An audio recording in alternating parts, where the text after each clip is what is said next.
My Neighborhood was one of the first applications we put together that not only put information on one screen that was very difficult to come by, but it also has links out to other important county databases for neighborhood information. In particular, it enables users of My Neighborhood to go and get the tax assessment information on the property they're looking at.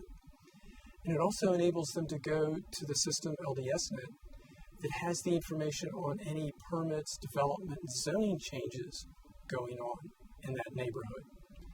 So once you get to the My Neighborhood report, if you click on View Tax Assessment,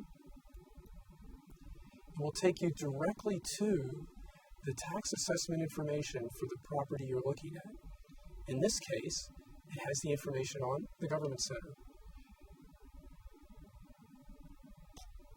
If we go back and go to the LDSNet connection, it will also pull up the development and permit information around this property.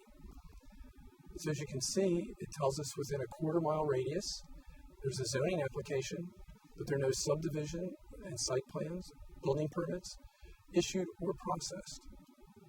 If we click on Show on a Map for the zoning application, we'll get an additional map that shows the property where we are and where the zoning application was applied for. And if you click it, you can actually see the case number RZ86W001. Check out this unique application on the county's website at fairfaxcounty.gov. Then click on the link, My Neighborhood.